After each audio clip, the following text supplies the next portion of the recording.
Bismillahirrahmanirrahim. Assalamualaikum warahmatullahi wabarakatuh. Alhamdulillahi rabbil alamin. Wabihi nasta'inu ala umuri dunya waddin. Wassalatu wassalamu ala khairil anbiya'i wal mursalin, wa ala alihi wa sahbihi ajma'in, wa ala man sara ala nahjihi ila yaumiddin. Allahumma 'allimna ma yanfa'una wanfa'na bima 'allamtana wazidna ilman ya rabbal alamin. Rabbi shrah li sadri wa yassir li amri wahlul 'uqdatam min lisani yafqahu qawli, amma ba'd. Fa inna asdaqal hadithi kitabullah wa khairal hadi hadi Muhammadin sallallahu alaihi wasallam wa syarrul umuri muhdatsatuha fa inna kulla muhdatsatin bid'ah wa kulla bid'atin dhalalah wa kulla dhalalatin finnar. InsyaAllah kita akan lanjutkan lagi kajian kita, masih dalam pembahasan peristiwa di hari kiamat. Terakhir kita membahas tentang hisab, ya, di mana pada pertemuan yang lalu kita sudah menjelaskan bahwa hisab terbagi menjadi dua. Ada al-hisabul yasir yang disebut dengan al-'ard, yaitu pemaparan dosa-dosa oleh Allah Subhanahu wa taala kepada seorang hamba mukmin. Setelah dipaparkan, diampuni begitu saja. Itu al-hisabul yasir, hisab yang mudah yang disebut dengan al-'ard, dipaparkan begitu. Dan itu yang dikatakan oleh Allah Subhanahu wa taala, wa amma man utiya kitabahu bi yaminihi fasawfa yuhasabu hisaban yasira. Dan yang kedua adalah al-munaqashah, yaitu diinterogasi, diadili dan berujung pada hukuman. Dan hisab yang bermakna munaqashah inilah yang dimaksud oleh Nabi SAW dalam hadisnya saat berbincang dengan siapa? Aisyah radhiyallahu anha. Laisa ahadun yuhasab illa halak. Nabi SAW mengatakan, tidaklah seorang itu dihisab melainkan pasti dia akan binasa. Dihisab yang dimaksud dalam hadis tersebut maksudnya adalah dimunaqashah, diinterogasi oleh Allah Subhanahu wa taala, dan kemudian berujung pada hukuman dari Allah taala. Itu untuk pertamanya jelas orang-orang kufar dan munafikin, juga untuk orang-orang musyrikin dan sebagian ahli tauhid, pelaku dosa besar, ya, pelaku dosa besar. Lalu kemudian kita simpulkan bahwa nanti di akhirat manusia untuk masuk surga Allah Subhanahu wa taala ada tiga berarti. Pertama, yang masuk surga dengan tanpa hisab, tidak dengan al-'ard, apalagi dengan munaqashah, tidak sama sekali. Kemudian yang kedua dengan al-'ard, al-hisabul yasir. Kemudian yang ketiga dengan munaqashah, para pelaku dosa besar dari kalangan ahli tauhid. Selanjutnya al-mizan, timbangan amal. Ahlus sunnah meyakini tentang ditegakkannya al-mizan, timbangan, dan dibukanya catatan-catatan amal. Walaupun ahlus sunnah atau para ulama ahlus sunnah berbeda pendapat tentang apa yang ditimbang. Apakah catatannya, ataukah fisik pelakunya, ataukah amalannya. Dan perbedaan pendapat ini tidak begitu menghasilkan perbedaan yang tajam, karena pada intinya semua meyakini bahwa akan ada yang ditimbang oleh Allah Subhanahu wa taala. Amalannya, fisiknya, ya kitabnya. Dan ini juga, adanya mizan ini juga di antara hikmahnya adalah untuk menunjukkan keadilan Allah kepada kita. Berikut menepis anggapan bahwa Allah Subhanahu wa ta'ala semena-mena kepada kita. Untuk menepis anggapan juga bahwa Allah zalim kepada kita. Karena adanya mizan ini sebenarnya bagi Allah tidak dibutuhkan. Allah tahu si fulan timbangan amalannya sekian hingga dia berhak masuk surga. Allah tahu si fulan timbangan dosanya sekian banyak hingga dia berhak masuk neraka. Allah udah tahu semuanya. Tapi kenapa amal itu dicatat, buku dibagikan, mizan atau timbangan ditegakkan? Itu untuk menunjukkan keadilan Allah Subhanahu wa ta'ala. Apalagi manusia, makhluk yang tidak mudah menerima fakta. Sudah tidak mudah menerima fakta, mudah pelupa, mudah melupakan. Namun dengan ditegakkannya mizan, dengan dibagikannya catatan amal, dia tidak akan lagi bisa berkelit. Dia akan menerima catatan itu. Dia itu ya kita sendiri, ya. Dan kita melihat itu sama sekali tidak ada yang kita ingkari. Kita terima benar-benar. Kita yakini memang ini pernah kita lakukan, ini pernah kita ucapkan. Bahkan orang-orang zalim, na'udzubillah min dzalik, mudah-mudahan Allah Subhanahu wa ta'ala jangan menjadikan kita sebagai bagian dari mereka. Di hari kiamat nanti mengatakan, "Ma li hadzal kitab la yughadiru saghiratan wala kabiratan illa ahsaha." Buku macam apa ini? Tidak ada dosa yang besar, tidak ada dosa yang kecil, melainkan semuanya tercatat sempurna di sini. Terekam semuanya sempurna di sini. Ma li hadzal kitabi la yughadiru saghiratan wala kabiratan illa ahsaha wa wajadu ma 'amilu hadira. Orang-orang zalim itu benar-benar mendapati semua apa yang pernah mereka lakukan ditampilkan oleh Allah Subhanahu wa ta'ala, dan mereka tidak berkelit. Mereka mengakui semua itu. Kemudian Allah tutup ayat itu dengan firman apa? Wala yazlimu rabbuka ahada. Dan Allah Subhanahu wa ta'ala tidak menzalimi seorang pun di antara kalian. Artinya catatan yang kalian terima itulah yang dulu kalian lakukan, tidak dikurang-kurangi, tidak dilebih-lebihkan, tidak juga diubah-ubah.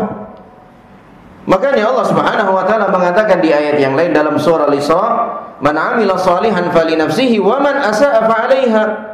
Siapa yang beramal saleh, dialah yang akan menikmati hasilnya. Dan barang siapa yang melakukan keburukan, dia juga yang akan menanggung akibatnya.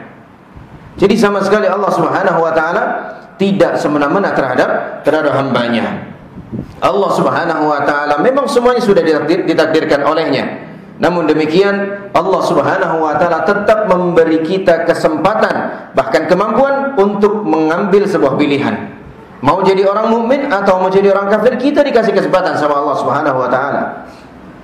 Mau jadi orang mukmin yang taat atau mau jadi orang mukmin yang bermaksiat, kita dikasih kesempatan oleh Allah Subhanahu wa ta'ala, hingga tidak bisa lagi menyalah-nyalahkan Allah Subhanahu wa ta'ala. Semua yang kita lakukan, kitalah yang bertanggung jawab atas apa yang kita lakukan tersebut. Menurut bahasa, mizan berarti alat yang digunakan untuk mengukur suatu berdasarkan berat dan ringan. Neraca, ya, mengukur bobot bukan volume, ya, mengukur bobot bukan volume. Sedangkan menurut istilah, mizan adalah sesuatu yang Allah letakkan pada hari kiamat untuk menimbang amalan hambanya, sebagaimana yang telah ditunjukkan oleh Al-Quran, As-Sunnah, dan Ijma' Salaf. Jadi dalilnya ada 3. Dalil pertama dari ayat, dalil kedua dari hadis, dalil ketiga dari ijma' para ulama. Dari ayat dulu, Allah Subhanahu wa ta'ala berfirman, "Faman thaqulat mawazinuhu." Barang siapa yang berat timbangannya. Mawazin jamak dari kata mizan. 1 timbangan bahasa Arabnya mizan, 2 timbangan bahasa Arabnya mizanani, 3 ke atas bahasa Arabnya mawazin. Faman thaqulat mawazinuhu faulaika humul muflihun.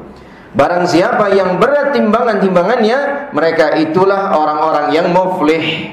Apa muflih artinya? Beruntung. Dan banyak amalan-amalan yang dapat memberatkan timbangan kita nanti di akhirat. Apa misalnya? Kalimatani khafifatani fil lisan, thaqilatani fil mizan, habibatani 'inda Rahman. Subhanallahi wa bihamdihi, subhanallahil azim. Ya, ada dua untaian kalimat yang ringan untuk diucapkan oleh lisan kita. Sangat disukai oleh Allah Subhanahu wa taala dua kalimat tersebut. Dan kedua kalimat tersebut sangat berat bobot timbangannya nanti di akhirat. Dua kalimat itu kata Nabi sallallahu alaihi wasallam adalah subhanallahi wa bihamdihi, subhanallahil azim. Ya. Dan kita semua insyaallah sudah hafal. Tinggal ditelateni saja, ya, tinggal ditekuni saja supaya timbangan kita nanti berat di hari kiamat, berat dengan kebaikan. Apalagi yang bisa memberatkan timbangan di akhirat, timbangan kebaikan tentunya maksudnya. Akhlak, ya. Tidak ada hal yang lebih memberatkan timbangan kata Nabi SAW melebihi akhlak yang mulia.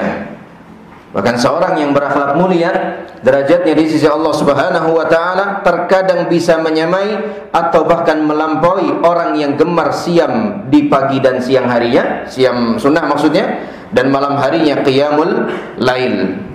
Kita udah jarang puasa sunnah, kemudian jarang qiyamul lail, ambil dari sisi yang lain, ya. Apa sisi itu yang bisa kita ambil? Berakhlak yang bagus, ya.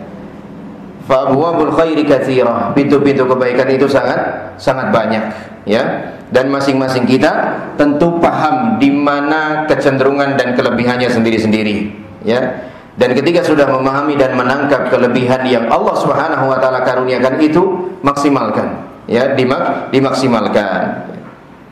Kemudian Allah lanjut berfirman, "Wa man khaffat mawazinuhu." Adapun siapa yang ringan timbangannya, faulaikal ladzina khasiru anfusahum fi jahannama khalidun. Mereka itulah orang-orang yang merugikan dirinya sendiri, mereka kekal di dalam neraka jahanam. Ayat ini menjelaskan bahwa mizan itu betul-betul ada. Mizan untuk kebaikan, mizan juga untuk keburukan.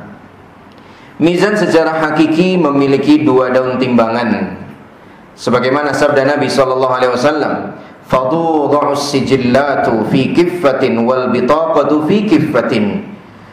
Fatashatis sijillatu wa thaqulatil bitaqah. Fala yadhkuru ma'asmillahi syai'." Kata Nabi sallallahu alaihi wasallam. Lalu catatan amal itu diletakkan di salah satu sisi daun neraca. Dan bitaqah, kartu yang bertuliskan la ilaha illallah, diletakkan di daun timbangan yang satunya lagi. Maka catatan-catatan itu tosyat, melayang, mengambang.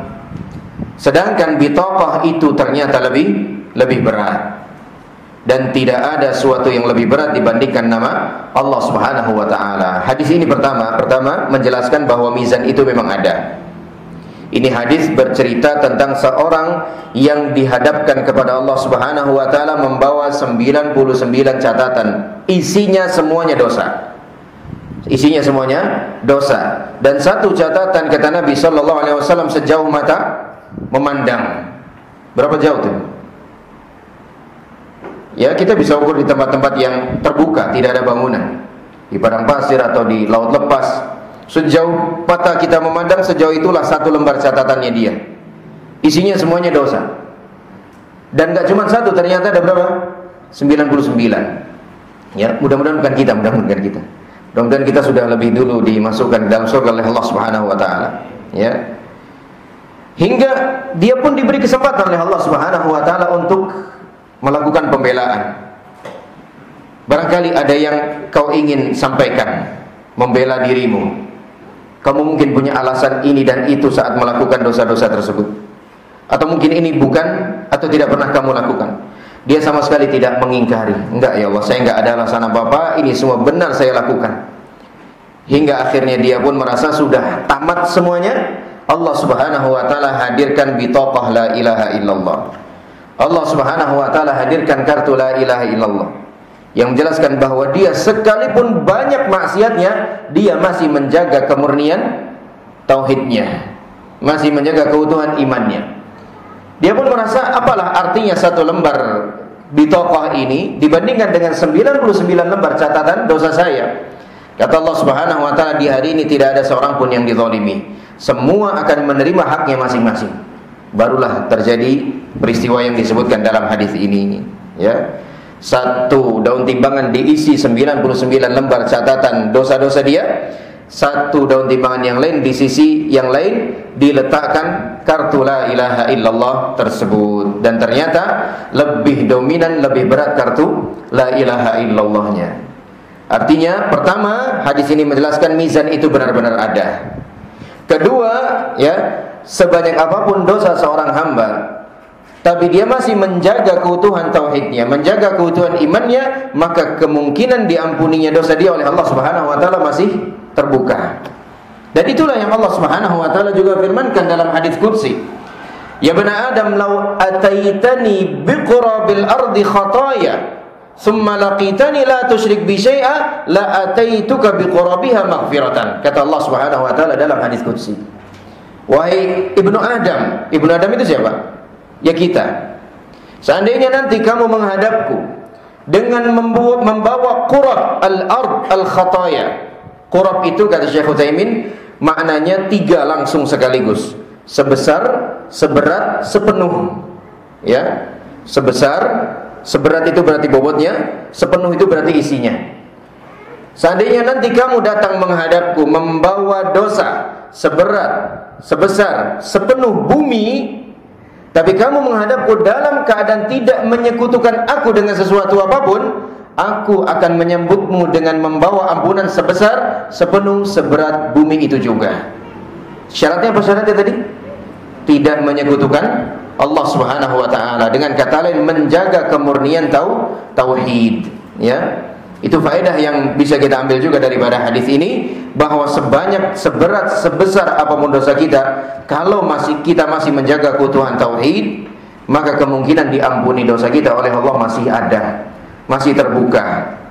Makanya tauhid ini tidak boleh disepelekan, tidak boleh diremehkan. Benar-benar harus kita beri perhatian yang besar. Nabi Ibrahim saja masih berdoa kepada Allah Subhanahu wa taala, wajnubni wa baniya an na'budal asnam. Ya Allah, jauhkanlah aku serta anak keturunanku dari penyembahan terhadap berhala.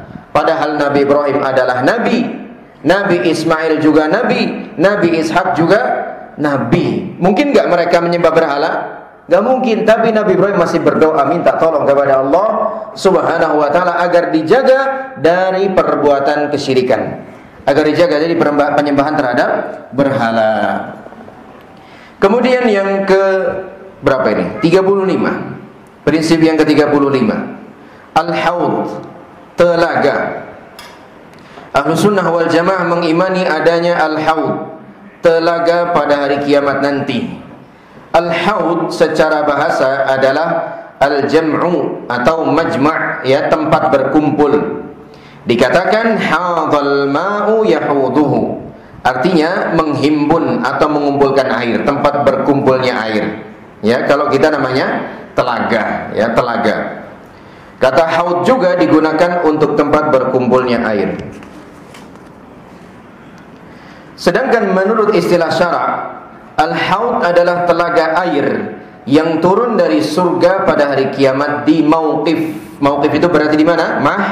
Mahsyar, ya, di mahsyar. Yang diperuntukkan bagi Nabi Muhammad sallallahu alaihi wasallam sebagaimana yang ditunjukkan oleh hadis-hadis mutawatir dan berdasarkan kesepakatan ulama Ahlus Sunnah wal Jamaah. Rasulullah sallallahu alaihi wasallam bersabda, "Inni faratukum 'alal haud." Sesungguhnya aku akan mendahului kalian menuju al-haud. Dan dari telaga inilah nanti Nabi sallallahu alaihi wasallam akan membagikan minuman kepada umatnya. Namun ternyata ada segelintir manusia yang juga sebenarnya beragama Islam, terhalang untuk bisa minum dari telaganya Nabi sallallahu alaihi wasallam. Kemudian Nabi sallallahu alaihi wasallam pun bersabda, sesungguhnya mereka juga umatku, sesungguhnya mereka juga umatku, yakni kenapa mereka enggak bisa minum sementara yang lain boleh minum. Kemudian dikatakan kepada Nabi sallallahu alaihi wasallam, innaka la tadri madza ahdatsu ba'daka. Wahai Muhammad sallallahu alaihi wasallam, sesungguhnya kamu tidak mengetahui apa yang mereka perbuat sepeninggalmu, ya. Ihdatsy, muhdats yaitu perbuatan kebid'ahan, ya, bid'ah yang mereka lakukan sepeninggalmu. Nabi mengatakan suhqan liman baddala ba'di, menjauhlah orang-orang yang mengubah syariat sepeninggalku. Setiap nabi alaihi wassalam memiliki telaga. Namun telaga Nabi Muhammad sallallahu alaihi wasallam adalah yang paling besar, yang paling mulia, yang paling indah. Nanti ada sifatannya. Rasulullah sallallahu alaihi wasallam bersabda, "Inna likulli nabiyyin hawdha wa innahum yatabahawna ayyuhum aktsaru waridatan wa inni arju an akuna aktsarahum waridatan." Sesungguhnya setiap nabi memiliki al-haud, yaitu telaga. Mereka membanggakan diri siapa di antara mereka yang paling banyak peminumnya, pengikutnya. Warid itu orang yang nyiduk, ya, orang yang ngambil. Setiap nabi akan berbangga dengan semakin banyak orang yang minum, semakin bangga mereka. Artinya banyaknya orang yang minum menunjukkan banyaknya jumlah umatnya. Dan aku berharap akulah, ya, yang paling banyak pengikutnya. Ya, dan Nabi SAW juga menjelaskan memang, ya, nanti para nabi itu di hari kiamat akan membanggakan banyaknya pengikutnya di hadapan Allah Subhanahu wa taala, ya. Tazawwajul waludal wadud fa inni mukatsirun bikumul umam, kata Nabi sallallahu alaihi wasallam. Menikahlah dengan wanita yang penyayang lagi subur, ya. Sesungguhnya aku nanti akan membanggakan banyaknya jumlah kalian di depan umat-umat yang lain, ya. Yang dimana Nabi SAW sempat menyangka sekelompok manusia yang besar adalah umatnya, namun ternyata itu adalah Banu Israel, pengikutnya Nabi Musa alaihi salam, ya. Barulah kemudian dihadirkan pengikutnya Nabi Muhammad SAW dalam jumlah yang lebih besar. Rasulullah SAW bersabda, "Haudhi masiratu syahrin, ma'uhu abyadu minal laban, wa rihuhu atyabu minal misk, wa kizanuhu kanujumis sama, man syariba minha la yadhma'u abada." Telagaku, kata Nabi SAW, masiratu syahrin, panjang dan lebarnya 1 bulan perjalanan, ya. Jadi kalau kita meniti sebuah perjalanan menempuh waktu 1 bulan, sebegitu panjangnya lah telaga Nabi sallallahu alaihi wasallam, dan sebegitu jugalah lebarnya telaga Nabi sallallahu alaihi wasallam. Dan ini tentu perjalanan yang panjang, ya. Dengan berjalan kaki, dengan bersepeda atau kendaraan malah jauh lebih panjang lagi nanti, ya. Kalau dengan berjalan kaki, jarak yang ditempuh tidak akan sejauh ketika kita berkendara. Kemudian beliau sallallahu alaihi wasallam bersabda, "Ma'uhu abyadu minal laban." Airnya lebih putih daripada susu. "Wa rihuhu atyabu minal misk." Aromanya lebih harum daripada kasturi. "Wa kizanuhu kanujumis sama." Bejananya sebanyak bintang-bintang di langit. "Man syariba minha fala yadhma'u abada." Siapa yang minum darinya, dia tidak akan merasakan haus selama-lamanya, ya. Ini keutamaan yang diberikan kepada orang-orang yang diperkenankan untuk minum daripada telaga Nabi sallallahu alaihi wasallam. Kita berharap dan berdoa kepada Allah Subhanahu wa taala, mudah-mudahan kita dijadikan oleh Allah Subhanahu wa taala sebagai bagian dari mereka. Selanjutnya as-sirat. Ahlus sunnah mengimani adanya as-sirat. As-sirat secara bahasa berarti jalan. Sedangkan menurut istilah syara' adalah jembatan yang dibentangkan ala dhahri jahannam, di atas neraka jahannam, yang akan dilewati umat manusia menuju surga dengan amal perbuatan mereka. Allah Subhanahu wa taala berfirman, "Wa in minkum illa wariduha kana ala rabbika hatman maqdiyya." Dan tidak ada seorang pun dari kalian yang tidak mendatanginya, dan itu bagi Rabbmu adalah ketentuan yang telah ditetapkan. Abdullah bin Mas'ud, Qatadah, Zaid bin Aslam menafsirkan ayat di atas bahwa yang dimaksud adalah melewati jembatan As-Sirat. Sedangkan Ibnu Abbas dan selainnya menafsirkan dengan masuk neraka itu lalu dikeluarkan kembali, diselamatkan oleh Allah Subhanahu wa taala. Adapun dalil dari sunnah Nabi sallallahu alaihi wasallam adalah sabda beliau, "Tsumma yudrabul jisru ala jahannam wa tahillu syafa'atu wa yaqulun Allahumma sallim sallim." Kemudian dibentangkanlah jembatan di atas neraka jahanam dan berlakulah syafaat dan mereka berkata, "Ya Allah selamatkanlah, ya Allah selamatkanlah." Ya, orang semua manusia nanti akan melewati sirat ini. Di antara mereka kata Nabi sallallahu alaihi wasallam ada yang melewatinya seperti kilatan cahaya. Ada yang melewatinya seperti kuda pacu yang cepat, ada yang seperti orang berlari, ada yang seperti orang yang berjalan, ada yang sambil merangkak, fatakhtafuhul kalalib, kemudian disambar oleh kalalib, ya, kail-kail raksasa, ya, disambar oleh kail-kail raksasa. Semua itu berkesesuaian dengan amalan kita masing-masing selama masih hidup di dunia. Abu Sa'id Al-Khudri menjelaskan tentang sifat sirat, bahwasanya sirat itu lebih halus daripada rambut dan lebih tajam daripada pedang. Rasulullah sallallahu alaihi wasallam bersabda tentang orang-orang yang melewati sirat. Kemudian orang yang beriman akan melewatinya secepat kedipan mata, secepat kilat, seperti angin, seperti burung yang terbang, seperti kuda berlari cepat. Ada yang seperti mengendarai onta, ada yang selamat tidak terkena kait-kait yang ada pula yang terkoyak tetapi selamat, ada pula yang dicampakkan ke dalam neraka. Ya, ini semua akan dilewati oleh kita. Tidak ada seorang pun dari kita yang tidak melewatinya berdasar firman Allah dalam surah Maryam ayat 71 tadi. Wa im minkum illa wariduha. Dan tidak ada seorang pun di antara kalian melainkan pasti akan melewatinya. Hanya saja yang membuat kita berbeda adalah bagaimana nanti cara melewatinya, ya.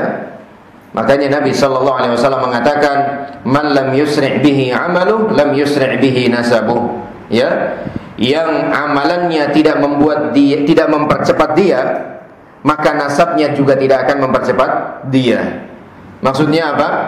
Semulia apapun nasab seseorang, kalau amalannya keliru, ya percuma, ya, tidak akan berguna sekalipun dia anak keturunan orang yang mulia. Bahkan Nabi SAW kan bersabda begitu kepada siapanya? Fatimah radhiyallahu taala anha, "La ughni 'anki minallahi syai'." Aku nanti tidak bisa menolongmu sedikit pun di hadapan Allah Subhanahu wa taala. Ya, itu padahal langsung tuh antara Nabi dengan Fatimah ada jarak enggak? Enggak ada, putrinya langsung, ya. Itu saja Nabi SAW tidak berani menggaransi, saya nanti tidak bisa menolong kamu di hadapan Allah Subhanahu wa taala, kecuali tentu kalau Allah mengizinkan, ya. Maka kita jangan terlena dengan nasab-nasab yang mulia, entah nasab kita, entah nasab orang lain, kedekatan kita dengan orang lain, itu semua tidak bisa menolong kita, ya. Yang bisa menolong kita dengan izin Allah Subhanahu wa taala adalah amalan kita masing-masing. Maka jangan percaya sama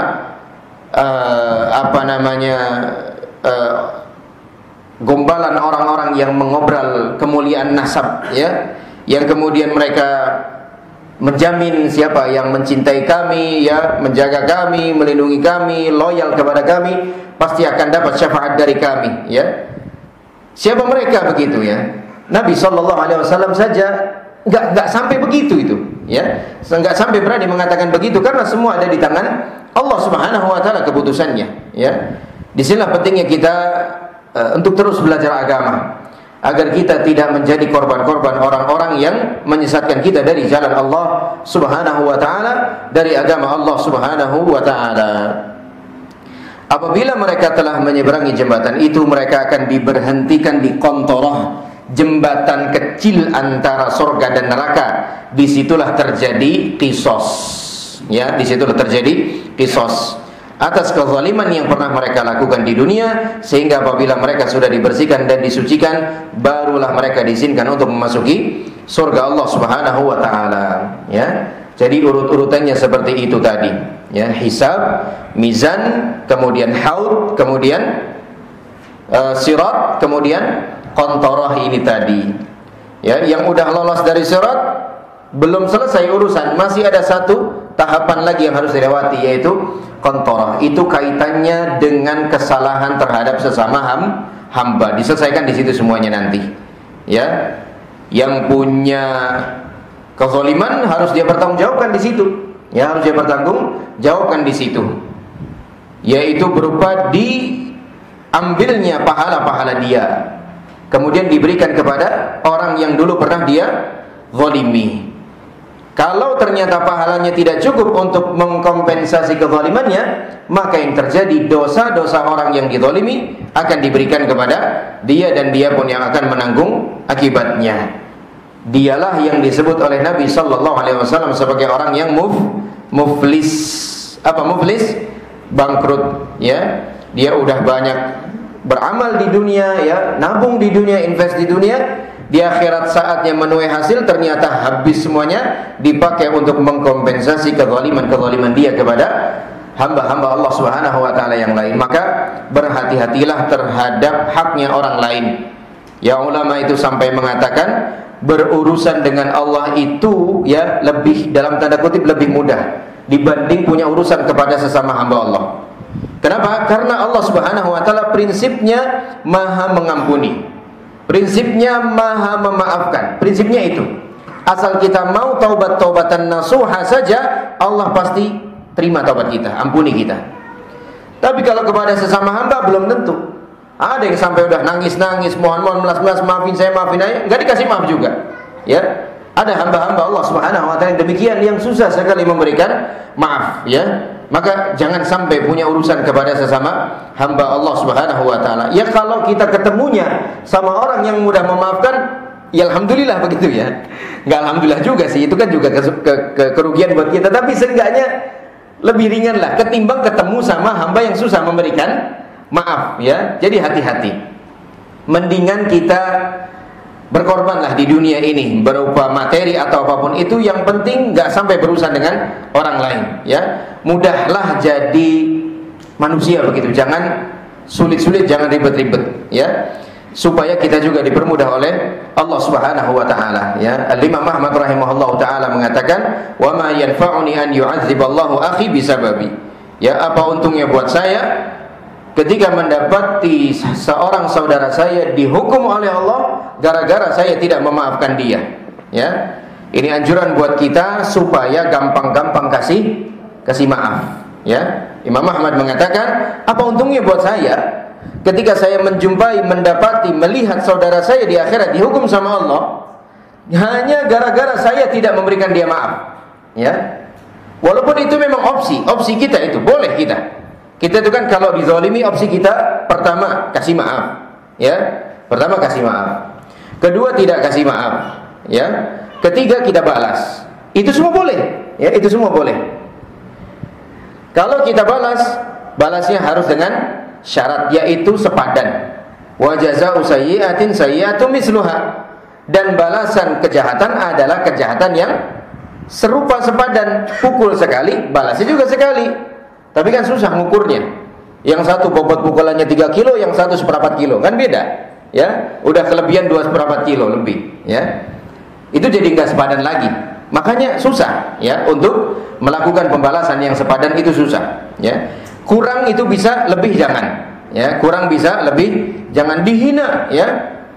Kambing kamu begitu, boleh nggak dibalas? Kamu tuh yang kambing, boleh, ya, boleh. Tapi jangan dilebihin, kamu tuh kambing gembel begitu. Udah kebablasan ini berarti, ya. Ini udah nggak boleh. Tadinya kita dizalimi jadi menzalimi, ya. Itu opsi. Itu diperbolehkan oleh Allah Subhanahu wa taala. Atau opsi kedua, tidak kasih maaf. Dia tidak membalas tapi tidak kasih maaf, ya. Nanti hasilnya di akhirat yaitu tadi, mahkamah kisos itu tadi, ya, di qantarah itu tadi. Kompensasinya cuma sepadan dengan tingkat kezaliman yang kita terima. Imma kita dapat pahala dari dia, ya, imma dosa kita diambil, dioper ke dia, sepadan dengan kezaliman yang kita alami. Opsi yang pertama tadi, kata Allah Subhanahu wa taala, ya, dengan tanpa batas, ya. Innama yuwaffas sabiruna ajrahum bighairi hisab, ya, dengan tanpa batas balasan dari mereka. Maka kalau orang yang berpikir tenang, cerdas, dia pilih opsi yang pertama. Mendingan saya maafkan saja, ya. kemudian nanti biarlah Allah Subhanahu wa taala ganti dengan yang lebih baik sesuai dengan yang Allah kehendaki, entah di dunia atau di akhirat. Dan itu lebih menenteramkan hati kita, ya. Nah, makanya adanya kisos ini juga di antara hikmahnya adalah untuk menghilangkan segala noda dendam di dalam hati orang-orang yang pernah dizalimi di dunia. Coba kisos ini nggak pernah kejadian. Yang dizalimi sama yang dizalimi sama-sama masuk surga. Ketemulah, wah ini yang zalimin saya dulu nih, derajatnya lebih tinggi lagi dia nih, ini dari saya. Apa nggak gondok itu hatinya, ya? Nah, dengan adanya kisos itu, kemungkinan potensi-potensi seperti itu hilang semuanya. Makanya Allah katakan, wa naza'na ma fi sudurihim min ghillin ikhwana. Kami cabut kedengkian, kebencian, dendam dari hati mereka. Di dalam surga mereka saling bersaudara, ya. Jadi adanya momen di Kontoro ini juga untuk apa? Untuk menghilangkan semua dendam yang masih ada di antara sesama calon penghuni surga, ya, di antara sesama calon penghuni surga. Dan ini juga menjadi faedah buat kita, jangan suka nyimpan dendam. Karena di sini saja Allah tahu dendam itu akan mengganggu kenikmatan di dalam surga. Makanya Allah selesaikan dulu semuanya sebelum masuk surga, ya. Sebelum masuk surga semuanya clear semuanya dulu, ya. Beres semuanya dulu, udah sama-sama enak, baru sama-sama masuk surga, semuanya nggak akan ada yang terganggu dengan kenikmatan. Nah, di dunia ini, apalagi di dunia ini, ya, yang nikmatnya nggak senikmat di surga. Jangan suka nyimpen dendam atau sakit hati, ya. Kita banyak belajar memaafkan. Kita ingat bahwa kita juga butuh maaf dari Allah Subhanahu wa taala.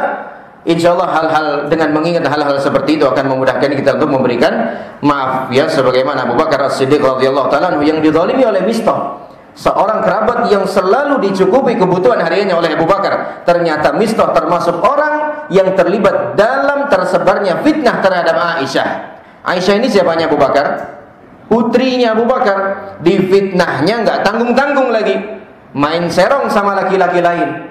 Abu Bakar kesal, wajar sangat kesal. Ini udah saudara, kerabat, setiap hari dicukupi kebutuhannya, malah ikut-ikutan nyebar fitnah putri saya. Demi Allah, mulai sekarang ini saya tidak akan lagi memberikan bantuan saya kepada dia. Turunlah firman Allah Subhanahu wa taala, "Wala ya'tali ulul fadli minkum wasa'ati ay yu'tu ulil qurba wal ya'fu wal yasfahu ala tuhibbuna ay yaghfirallahu lakum wallahu ghafurur rahim." Hendaknya orang-orang yang kaya jangan bersumpah untuk tidak lagi menyantuni saudaranya yang miskin. Yang kaya maksudnya siapa kira-kira di ayat ini? Abu Bakar. Yang miskin maksudnya siapa di ayat ini? Mistah. Hendaknya mereka memaafkan, wal ya'fu, hendaknya mereka memaafkan, wal yasfah. Ini safah lebih berat nih daripada afu. Afu itu sekedar tidak menuntut, ya, menuntut ganti rugi tidak. Itu afu. Tidak juga menuntut hukuman, tapi safah itu sudah afu plus mengabaikan semuanya, melupakan semuanya, seakan-akan tidak pernah terjadi sesuatu. Allah perintahnya dua, wal ya'fu wal yasfahu. Hendaknya afu, maafkan, hendaknya safah, lupakan semuanya. Kemudian Allah bilang, Allah berikan tawaran, ala tuhibbuna ayyaghfirallahu lakum. Tidak inginkah kalian kalau Allah juga memaafkan dosa-dosa kalian? Wallahu ghafurur rahim. Allah Maha Pengampun lagi Maha Penyayang.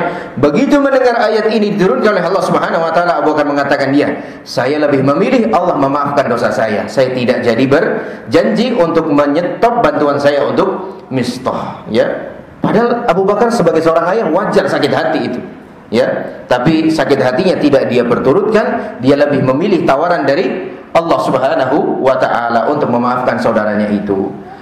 Sampai di sini dulu kajian kita. Insyaallah kita teruskan pada pertemuan berikutnya. Wallahu a'lam bissawab. Subhanakallahumma bihamdika asyhadu an la ilaha illa anta astaghfiruka wa atubu ilaik. Billahi taufiq wal hidayah. Wassalamualaikum warahmatullahi wabarakatuh.